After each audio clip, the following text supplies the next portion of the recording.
পাশের একটি বাসায় বিদ্যুৎ বিল আসে মাসে 200 থেকে 300 টাকা, অথচ আপনার বাসায় বিদ্যুৎ বিল আসে 700, 800 এবং কিছু কিছু সময় 1000-এর উপরে।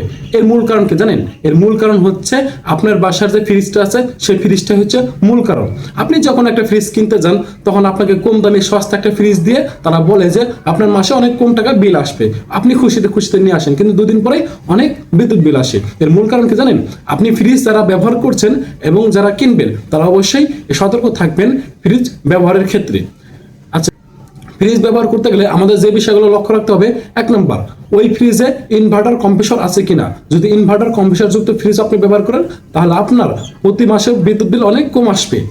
এবং আপনি যখন সুইচ ব্যবহার করবেন শীতে 1 থেকে 2 এর ভিতরে রাখবেন এবং গরমে 3 থেকে 4 এর ভিতরে আপনার সুইচটা ব্যবহার করবেন। আপনার ফ্রিজের যদি দেখেন যে কোথাও দিয়ে ঠান্ডা বাতাস ঢুকতেছে, অর্থাৎ আপনার ফ্রিজটা যদি ফেটে যায় তাহলে ঠান্ডা বাতাস ঢুকে, ঠান্ডা বাতাস ঢুকলে আপনার প্রচুর পরিমাণ কম্প্রেসরটা ঘুরে এবং কম্প্রেসর ঘোরার কারণে আপনার বিদ্যুৎ বিলটা বেশি আসে।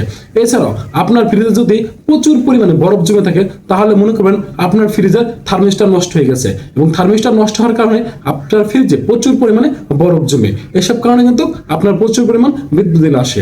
তো আমাদের সবসময় উচিত আপনার যে বাসায় ফ্রিজটা আছে সেই ফ্রিজটা প্রতি মাসে মাসে চেক দেওয়া, কিসের জন্য বিদ্যুৎ বিল আসে, কিসের জন্য এত বিদ্যুৎ অপচয় হচ্ছে। বর্তমানে ইলেকট্রনিক লোক আছে, তাদের দিয়ে চেক করবেন, তাহলে আপনার বিদ্যুৎ বিলটা অনেক কম আসবে। শুধু শুধু আপনি ব্যবহার করছেন না অথচ অনেক বিদ্যুৎ বিল দিচ্ছেন, এবং যারা বিদ্যুৎ ব্যবহার করছেন তারা বিদ্যুৎ সম্পর্কে সাশ্রয়ী হবেন। এছাড়াও যারা ফ্রিজ কিনবেন এবং কেনার সময় অবশ্যই আপনারা এইসব বিষয় লক্ষ্য রেখে ফ্রিজ কিনবেন এবং ব্যবহারের ক্ষেত্রে অনেক সতর্ক থাকবেন।